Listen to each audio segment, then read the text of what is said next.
Right now, as you're listening to this, there are over 8 billion humans scattered across every continent on Earth. We're in New York penthouses and Tokyo apartments, on farms in Kansas, and fishing villages in Norway, in the Australian outback, and the highlands of Peru. We speak 7,000 different languages. We look incredibly different from each other. Our cultures are staggeringly diverse. And yet, here's the thing that should absolutely blow your mind. Every single one of us, without exception, can trace our ancestry back to one continent. Africa, not Europe, not Asia, not some lost continent that sank beneath the waves. Africa, only Africa. Think about that for a second. Humans didn't evolve in multiple places simultaneously. We didn't pop up independently in different corners of the world like some kind of parallel evolutionary experiment. No, the entire human story, everything we are, everything we've built, everything we've achieved, all of it started in one place. And for over a century, scientists have been asking the same question. Why? Why only Africa?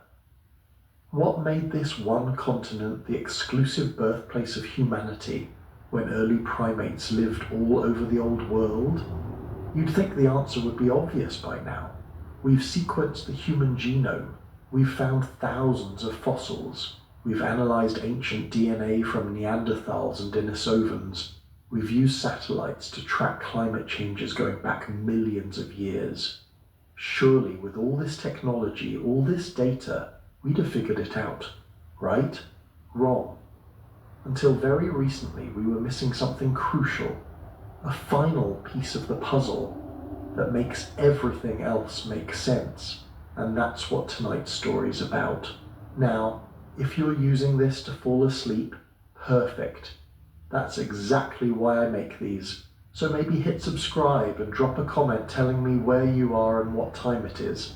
I genuinely check them and it's wild. Melbourne at morning coffee, Mexico City at midnight, Manchester at 3 a.m. All listening to the same story at the same time. Kind of beautiful, actually. Here's what we know, and this is the part that's frustrated scientists for generations. Human evolution is weird, really weird. Most animal species have a straightforward evolutionary history. They emerge in one region, they spread to similar environments. Maybe they diversify into a few related species, and eventually either thrive or go extinct. Pretty standard stuff. But humans? We're a biological paradox. We evolved from primates that lived across Africa, Europe, and Asia. Our closest relatives, chimpanzees and gorillas, are confined to small regions of Africa. Meanwhile, other primates like macaques and baboons managed to spread across multiple continents. So why did the human lineage, the one that eventually became the most successful species on the planet, only emerge in Africa? What was so special about that one place? For decades, scientists had theories, lots of theories. Maybe it was the climate. Maybe it was the landscape. Maybe it was random chance. Maybe we just haven't found the fossils from human evolution in other places yet. Each theory had some evidence supporting it, but none of them could explain everything. It was like having pieces from different jigsaw puzzles. They didn't quite fit together into a complete picture.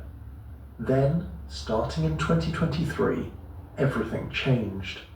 A series of groundbreaking discoveries from genetics, paleoclimatology, archaeology, and neuroscience began converging on the same answer. And suddenly, the picture became crystal clear.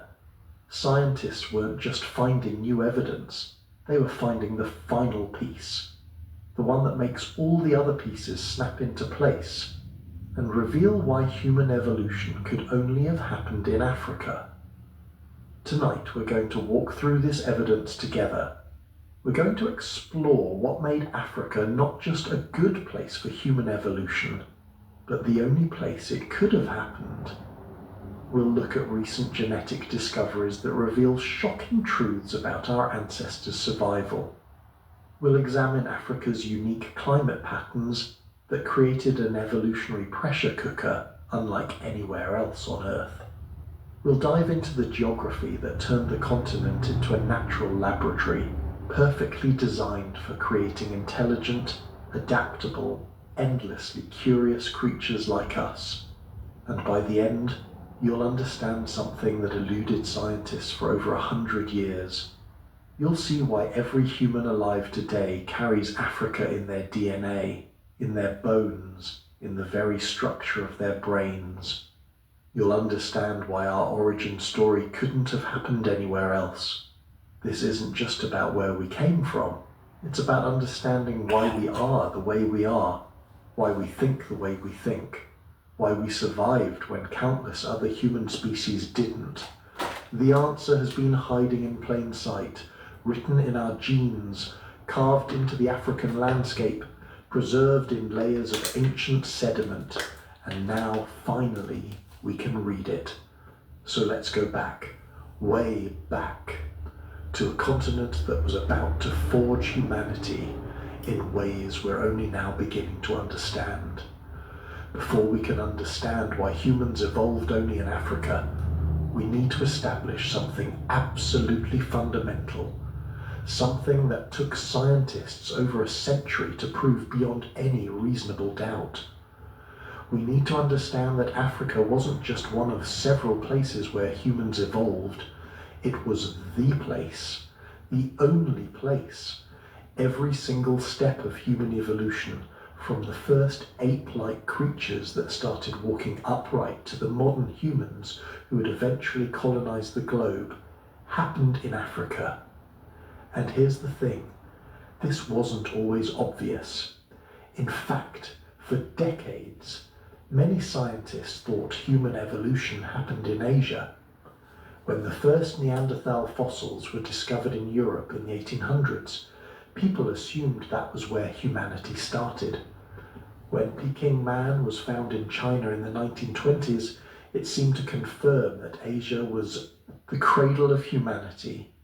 Africa was barely even considered.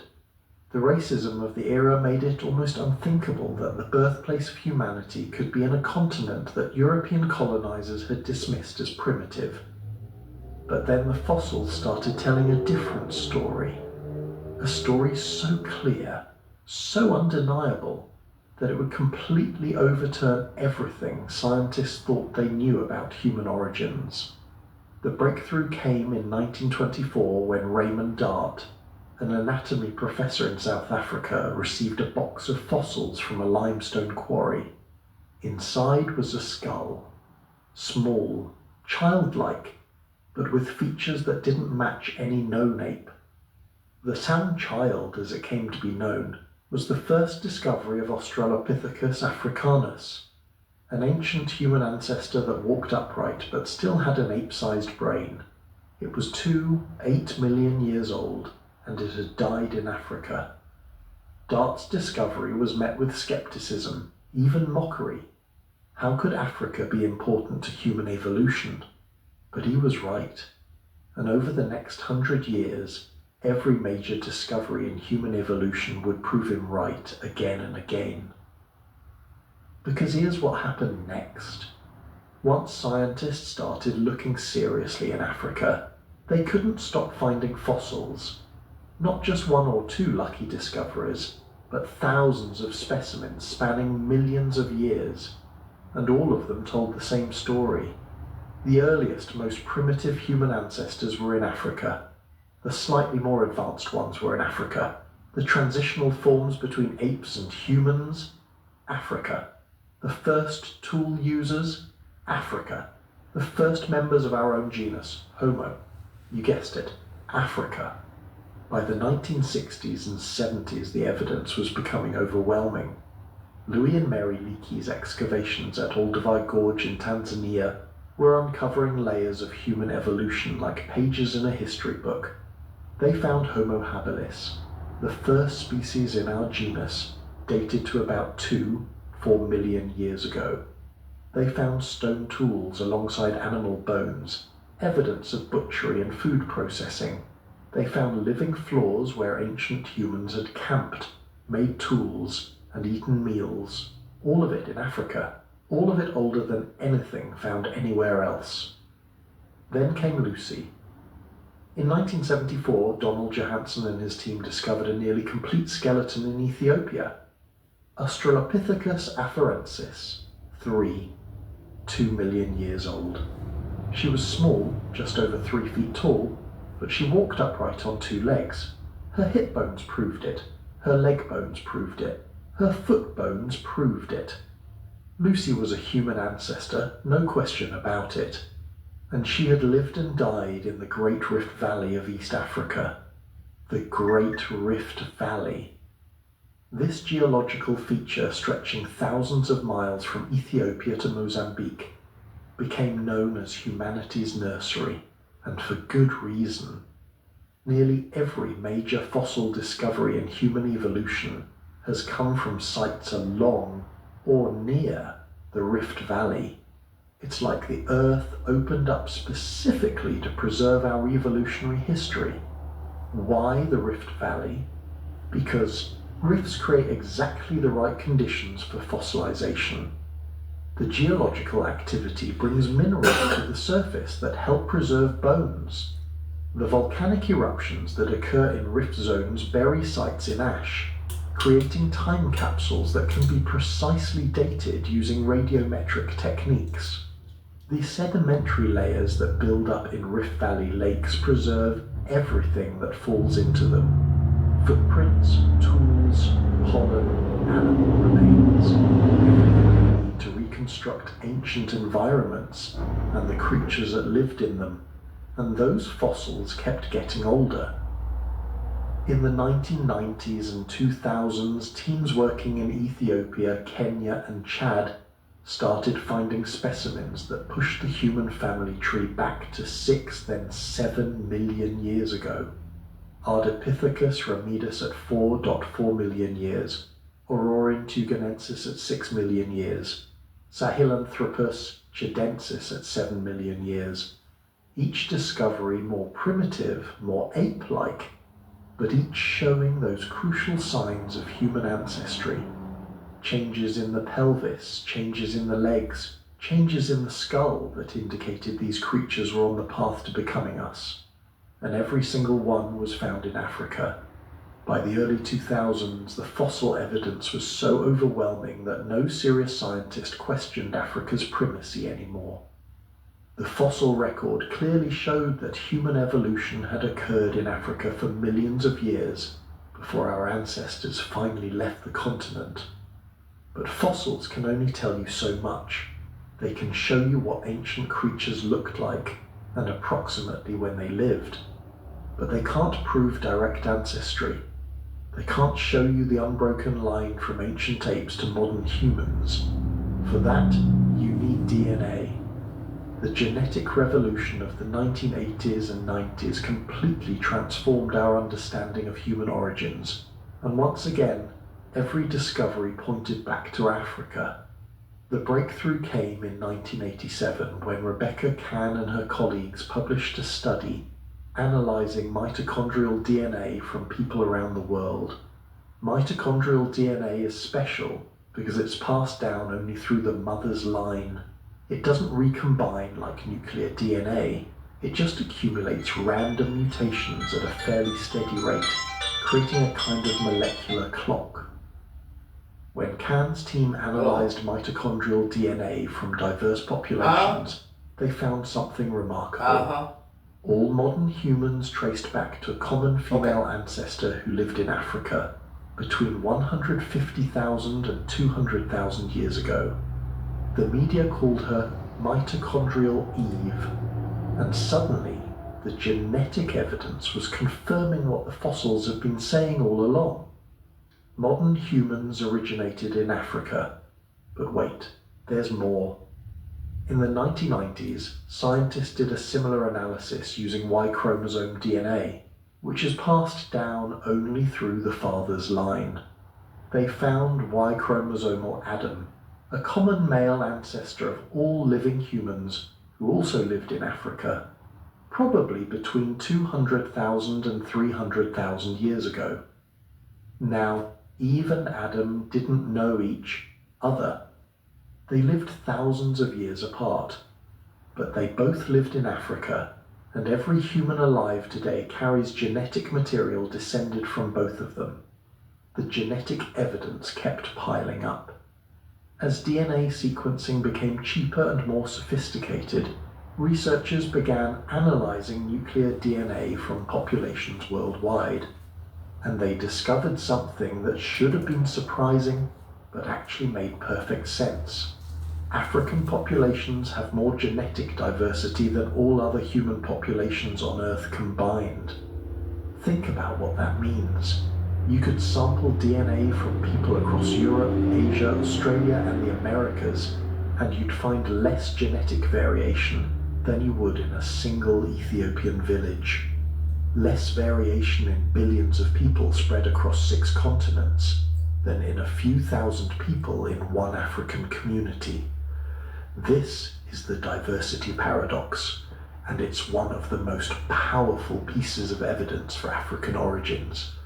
Because genetic diversity accumulates over time, the longer a population has existed in a place, the more mutations accumulate, the more variation builds up.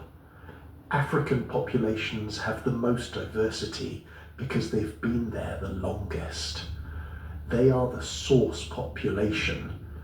Everyone else is descended from a tiny subset of Africans who left the continent relatively recently. The numbers are striking. Studies of nuclear DNA show that non-African populations contain only about 5 to 10% of the genetic variation found in Africa. That's not just a little less diversity, that's dramatically less. And it tells us that all non-African populations are descended from a small, founding group that left Africa probably no more than 100,000 years ago. A small group that carried only a fraction of Africa's total genetic diversity with them. This pattern shows up everywhere you look. In immune system genes, in genes affecting skin color, hair texture, and facial features, in genes affecting metabolism, disease resistance, and even personality traits. The most variation is always in Africa. The farther you get from Africa, the less variation you find. It's like tracing a river back to its source. The genetic evidence creates a clear trail leading back to one continent, Africa. But genetic evidence isn't just about diversity, it's also about time. By analysing mutation rates and comparing genetic differences between populations, scientists can estimate when different groups split apart, and the timeline they've reconstructed matches the fossil record almost perfectly. The oldest splits in the human family tree separate different African populations from each other. San and Khoi peoples in southern Africa diverge from other African groups maybe 150,000 to 200,000 years ago. West African populations split from East African ones at various points over the last 100,000 years. Only after all these African divergences do you see the split between Africans and non-Africans, around 60,000 to 100,000 years ago. The genetic evidence is so clear that you can actually see our species' entire history written in patterns of DNA variation. And it all starts in Africa. It all points back to Africa. There is no other interpretation that makes sense. Now let's talk about the archaeological sites that preserve this incredible story. Because the physical places where these discoveries were made aren't just random locations. They're windows into specific moments in human evolution, each one adding crucial details to our understanding of how we became human. Olduvai Gorge in Tanzania is probably the most famous. The Leakeys worked there for decades, uncovering layer after layer of human occupation dating back nearly 2 million years. The gorge cut through sediments like a knife through a layer cake. exposing ancient living floors where Homo habilis made stone tools, where Homo erectus butchered animals, where generations of early humans lived, worked, and died. The stone tools found there showed technological evolution over time, simple choppers giving way to more sophisticated hand axes, each layer representing thousands of years of refinement and innovation. Omo Kibish in Ethiopia gave us something even more important. In 1967, Richard Leakey's team found two partial skulls, Omo I and Omo II, in sediments along the Omo River. For decades, they were thought to be about 130,000 years old. But in 2005, new dating techniques pushed that age back to 195,000 years. These were Homo sapiens, anatomically modern humans, and they were far older than anyone had expected. Omo Kibish showed that our species has been around for at least 200,000 years, all of it in Africa. Then came Jebel Irhoud in Morocco. In 2017, excavations at this site produced the oldest known Homo sapiens fossils yet discovered, 315,000 years old. The skull showed a mix of modern and archaic features. The face looked modern, but the skull was still somewhat elongated. These were humans in transition, early Homo sapiens who hadn't yet developed all the features we see in living people, but they were making sophisticated stone tools. They were controlling fire. They were doing things only humans do, and they were in Africa, not in Europe or Asia where some researchers had expected to find early humans. In Africa. Pushing the origin of our species back even further in time, and confirming once again that every stage of human evolution happened on this one continent. The timeline this evidence creates is remarkable in its clarity. 7 million years ago, the first hominins diverged from the ancestors of modern chimpanzees in Africa. 4 million years ago, Australopithecines are walking upright through the forests and grasslands of East Africa. 2. 8 million years ago, the first stone tools appear in the archaeological record in Africa. 2. 4 million years, Ago, the genus Homo, emerges in Africa. 1. 9 million years ago, Homo erectus develops and begins to spread, and yes, erectus does eventually leave Africa and colonize parts of Asia. But erectus evolves in Africa first. It's an African species that happens to expand its range. By 800,000 years ago, the genetic bottleneck we discussed earlier has already shaped human evolution in fundamental ways. The populations that survive are all African. They never leave the continent during this crucial period. By 300,000 years ago, early Homo sapiens are emerging in Africa, still evolving, still developing the features that will make them fully modern. By 200,000 years ago, anatomically modern humans exist in multiple parts of Africa, and for the next 140,000 years, they stay there. They evolve there. They develop there. They refine the cognitive and cultural capabilities that will eventually let them dominate the planet. But they don't leave. 6 to 7 million years of human evolution, dozens of species in our family tree, hundreds of evolutionary transitions from ape-like ancestors to modern humans.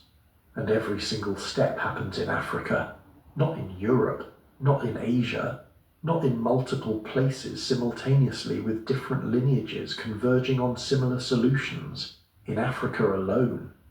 This isn't just remarkable, it's unprecedented. No other mammal genus shows this kind of geographic restriction for so long. Bears evolved across the northern hemisphere. Cats evolved and spread across multiple continents. Even our closest relatives, chimpanzees and gorillas, evolved in Africa but have different ancestral ranges. But humans and all our extinct relatives? We stayed in Africa for millions of years, evolving, diversifying, going extinct and being replaced, all within the boundaries of one continent. Why? Why did human evolution happen only in Africa? Why didn't it happen in Asia, with its vast territories and diverse environments?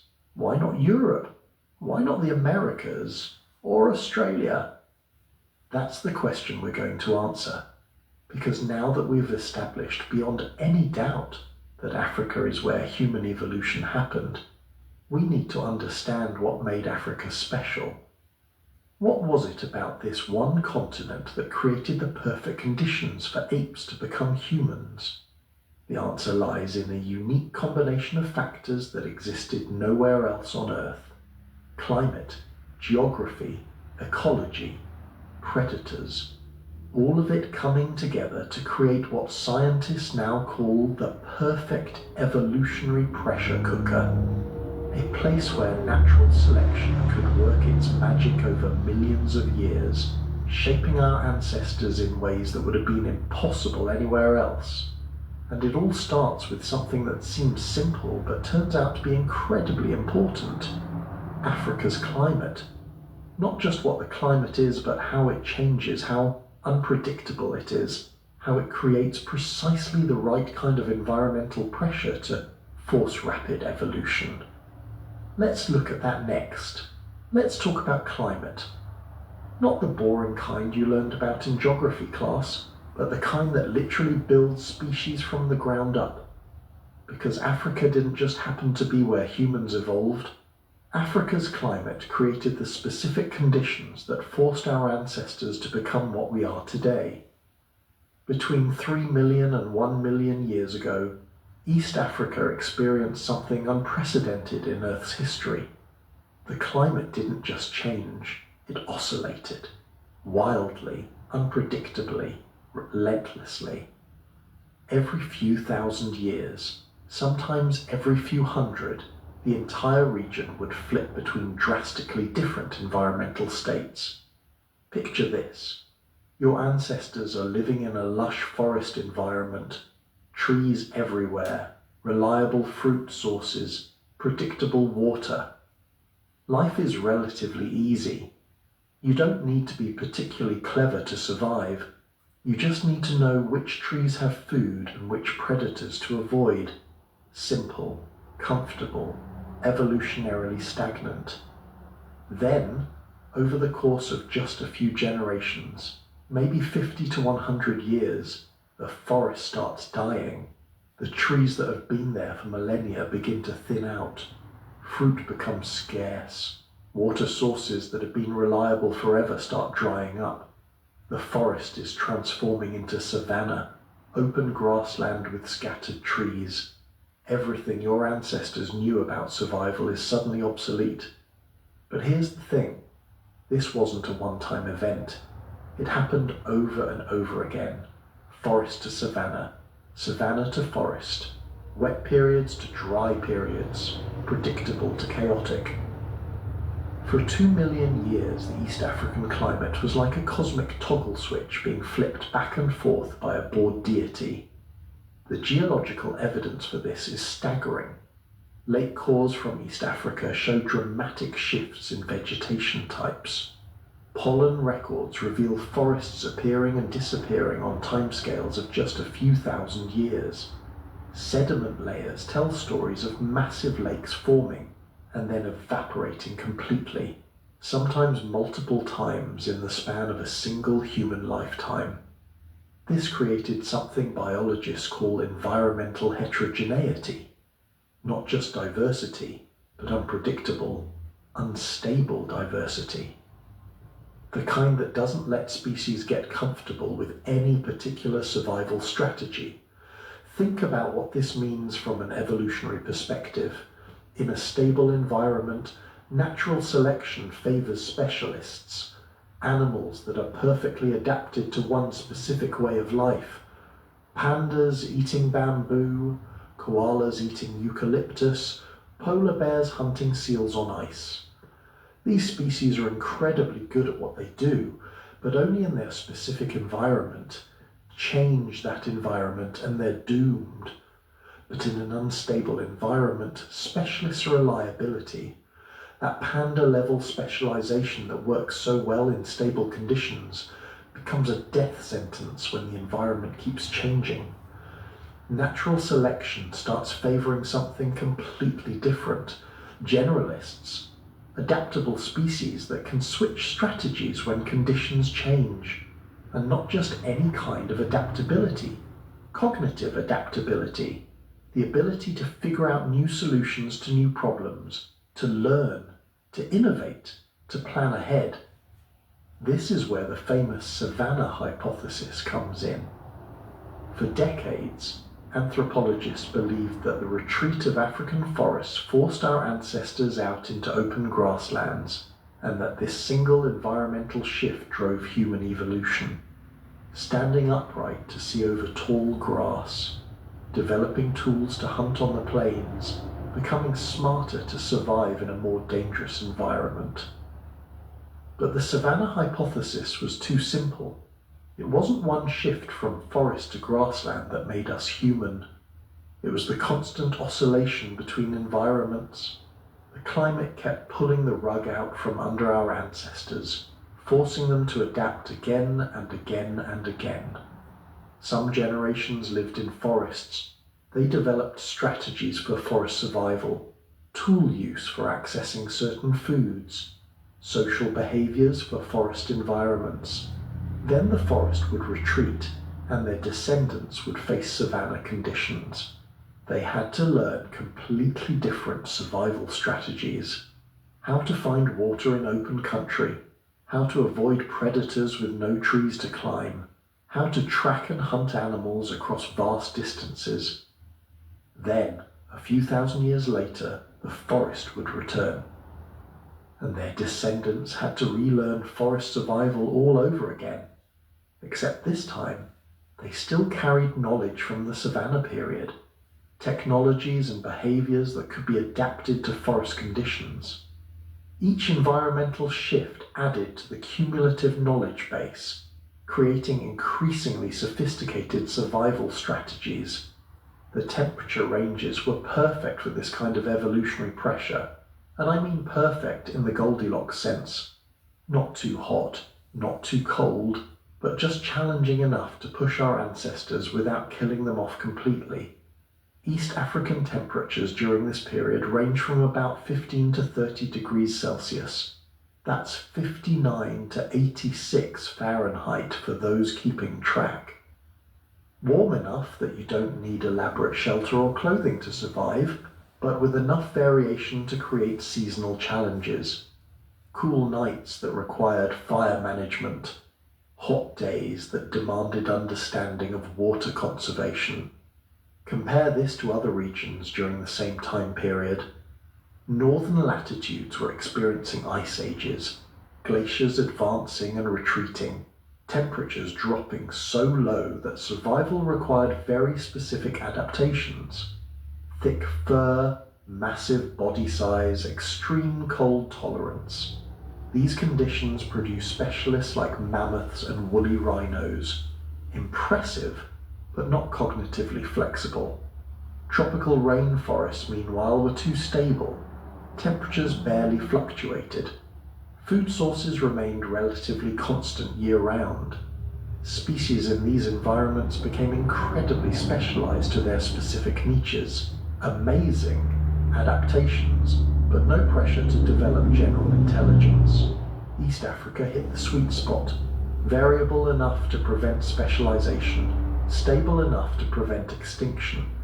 The climate was like a personal trainer that knows exactly how hard to push you. Enough challenge to force adaptation, enough recovery time to consolidate gains. The rainfall patterns were particularly important. East Africa doesn't have steady rain throughout the year.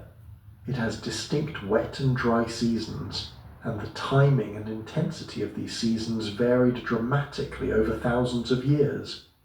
During wet periods, the region would receive abundant rainfall.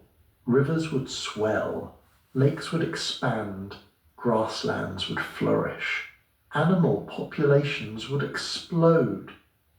For our ancestors, these were times of relative plenty, but they couldn't just relax and enjoy it, because they knew somewhere in their cultural memory that the dry times always returned. Dry periods could last years, even decades. Rainfall would drop dramatically. Water sources would become scattered and unreliable. The vast herds would migrate away or die off. Survival during these periods required planning, cooperation, and detailed environmental knowledge. You needed to know where the permanent water sources were. You needed to understand animal migration patterns so you could predict where food would be. You needed technologies for storing and processing food when it was available. Most importantly, you needed social systems complex enough to maintain cooperation during times of scarcity. This is where cognitive development really accelerated. Your ancestors weren't just reacting to immediate conditions, they were thinking ahead, planning for dry seasons during wet seasons, remembering where resources had been during previous cycles, sharing information across generations about long-term environmental patterns. Archaeological evidence supports this. Stone tool caches show up in the record around 2 million years ago. These aren't just random tools scattered across the landscape. They're deliberately placed stockpiles, resources stored for future use. Our ancestors were literally planning ahead, anticipating future needs and preparing for them. The seasonal rainfall patterns also created something else crucial for human evolution: predictable congregation points. During dry seasons, water becomes scarce. Animals and humans alike had to concentrate around whatever water sources remained. These weren't just watering holes, they were meeting places where different groups encountered each other, where knowledge was exchanged, where social networks formed and expanded. Think about what happens when you force multiple groups to share limited resources at predictable locations. You create pressure for communication, negotiation, alliance building. Groups that could cooperate, share information, and maintain peaceful relationships had better access to resources than groups that fought constantly. This social pressure combined with environmental pressure to create a perfect storm of selection for intelligence. You needed to be smart enough to survive environmental challenges and socially sophisticated enough to navigate complex group dynamics. But here's where it gets really interesting. The climate wasn't just variable, it was becoming increasingly variable over time. Between 3 and 1 million years ago, the oscillations were getting faster and more extreme. Environmental conditions that had previously changed every 10,000 years were now changing every 5,000 years, then every 2,000. This is what scientists call the variability selection hypothesis. The idea that it wasn't any specific environment that drove human evolution, but the increasing rate of environmental change itself. Our ancestors weren't adapting to forest or savanna. They were adapting to change itself, developing the cognitive flexibility to handle whatever the climate threw at them. The evidence for this is written in our DNA. Genes associated with brain development show signs of positive selection during exactly this period. Mutations that increased brain size, enhanced neural connectivity, improved learning ability, all these were being selected for with unusual intensity between 2 and 1 million years ago. Your ancestors' brains were literally growing in response to climate instability. Not gradually, not steadily, but in fits and starts that correlate precisely with periods of maximum climate variability. When the environment was most unpredictable, brain growth accelerated. When conditions stabilized temporarily, the pace of change slowed. This wasn't happening anywhere else on Earth. Other continents had their own climate challenges, but none created this specific combination of factors. Let's do the comparison, because it's revealing. Europe and Asia were experiencing ice age cycles, but these were much slower and more predictable than African climate oscillations. Glaciers advanced over tens of thousands of years, giving species plenty of time to migrate or adapt. The selection pressure was for specific cold weather adaptations, not general cognitive flexibility. South America and Australia were largely stable during this period. Tropical rainforest persisted with minimal change.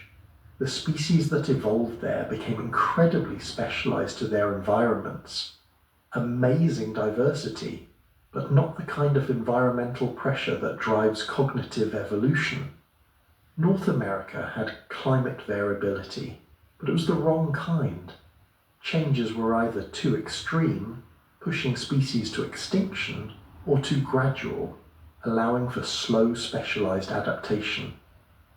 The timing and intensity never hit that Goldilocks zone that East Africa maintained for 2 million years. Even other parts of Africa didn't have the right conditions. West African rainforests were too stable. Southern Africa was too isolated. North Africa was too arid. Only East Africa had the unique combination of factors necessary to forge human intelligence. The rift valleys created microclimates and migration corridors. The proximity to both tropical and temperate zones meant species could track suitable environments without traveling impossible distances.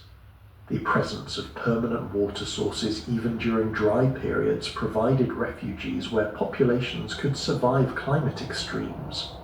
Most importantly, the rate of change was perfect, fast enough to prevent specialization, slow enough to prevent extinction. Our ancestors were always under pressure, always needing to adapt, but never pushed so hard that they couldn't keep up. This created what evolutionary biologists call a ratchet effect. Each generation built on the adaptations of the previous one, but never lost ground. When conditions changed, populations didn't have to start from scratch. They could modify existing strategies rather than developing entirely new ones. Over hundreds of thousands of years, this ratchet effect produced cumulative cultural evolution. Knowledge building on knowledge, technologies improving on technologies, social systems becoming more complex generation after generation.